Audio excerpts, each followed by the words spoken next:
সবাইকে স্বাগতম। আজ আমরা খুব কাজের একটা ইংরেজি শব্দ শিখব। চলুন একটা গল্প দিয়ে শুরু করা যাক। এই হলো মিনা, ওর কাল পরীক্ষা। কিন্তু ও চারপাশে ভীষণ আওয়াজ। এই অবস্থাটা এক শব্দে কিভাবে বলা যায় বলুন তো? এখানেই কাজে লাগবে আমাদের আজকের শব্দটা এমআইডি। এর মানে হলো কোনো কিছুর ঠিক মাঝখানে। তাহলে আমরা বলতে পারি মিনা এই হট্টগোলের মাঝেই, মানে অ্যামিড দ্য নয়েজ, পড়ার চেষ্টা করছে। আচ্ছা, মিনার ব্যাপারটা তো বোঝা গেল। চলুন দেখি বাস্তবে এটা আর কোথায় ব্যবহার হয়। ধরুন দুটো কোম্পানি এক হচ্ছে, চারদিকে অনিশ্চয়তা, এর মাঝে সিইও খুব আত্মবিশ্বাসের সাথে কথা বললেন। সারা বিশ্বে অর্থনৈতিক মন্দা, তার মাঝেও একটা কোম্পানি তাদের বিক্রি বাড়িয়ে ফেলল। দারুণ না? আবার ভাবুন, দুটো দেশের মধ্যে বেশ উত্তেজনা। এই উত্তেজনার মাঝেই সরকার শান্তির প্রস্তাব দিল। তাহলে মূল বিষয়টা কি? এমআইড মানে হলো কোনো একটা পরিস্থিতির ঠিক মাঝখানে থাকা।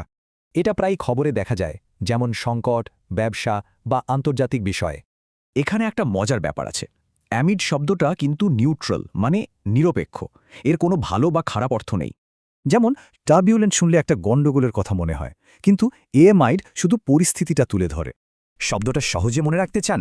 ভাবুন, আপনি একটা ভিড়ের মাঝখানে আছেন। বাস, এটাই হলো অ্যামিড এ ক্রাউড। তো মূল কথা একটাই, এএমআইডি মানে হলো ইন দ্য মিডল অফ, বা কোনো কিছুর মাঝখানে। এই তো শেখা হয়ে গেল। এবার আপনারা ভাবুন তো কিভাবে এই শব্দটা ব্যবহার করতে পারেন। এই যেমন এই প্রশ্নটার উত্তর দিন, তাহলেই দেখবেন শব্দটা আপনার মনে গেঁথে গেছে।